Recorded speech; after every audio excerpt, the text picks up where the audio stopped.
obedience leads to miracle. Obedience leads to glory. Obedience leads to faith. എന്താണ്? അനുസരണം നിന്നെ അത്ഭുതത്തിലേക്ക് നയിക്കുന്നു. ചേർന്ന് പറഞ്ഞ ഇത് സംഭവിക്കും. നമ്മുടെ ജീവിതത്തിൽ അനുസരണമുണ്ടോ, നീ അത്ഭുതം കാണും. വരും ദിവസങ്ങളിൽ നിന്റെ ലിമിറ്റേഷനുകളെയൊക്കെ ദൈവം പൊട്ടിക്കും. സാമ്പത്തികമായ ഞെരുക്കങ്ങളെയൊക്കെ, ഇതിന്റെ എല്ലാം ബേസ് എന്ന് പറയുന്ന ദൈവമക്കളെ അനുസരണമാണ്. ഒബീഡിയൻസ് എവിടെയുണ്ടോ ദൈവത്തിന്റെ മഹത്വത്തോടെ ഇറങ്ങാനിടയായി തീരും. ദൈവത്തിന്റെ ഗ്ലോറി മാനിഫെസ്റ്റ് ചെയ്യാനിടയായി തീരും. നിന്നിൽ ഫെയ്ത്ത് വർദ്ധിക്കാനിടയായി തീരും. അനുസരണമുണ്ടോ? ആദിമ പിതാവായ വിശ്വാസികളുടെ പിതാവായ അബ്രഹാമിനെ കുറിച്ച് പഠിക്കുമ്പോൾ ഉൽപ്പത്തി പുസ്തകം 22-ാം അധ്യായം വ്യക്തമായി അവിടെ പറയുന്നുണ്ട്.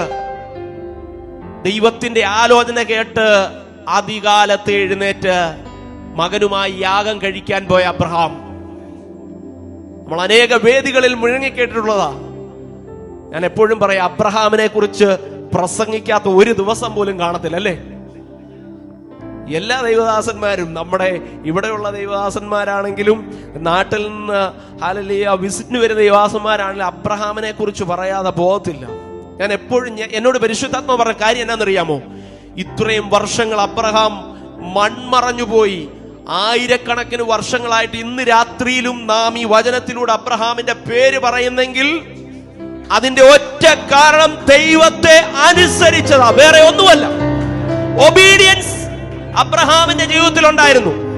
വാർദ്ധക്യത്തിൽ കിട്ടിയ മകനെ ദൈവത്തിന് യാഗം അർപ്പിക്കണമെന്ന് പറഞ്ഞപ്പോൾ മറുത്തു പറയാതെ, പിറുപിറുക്കാതെ ദൈവാലോചന കേട്ട് മോറിയ മലയിലേക്ക് ഇറങ്ങി തിരിച്ചു.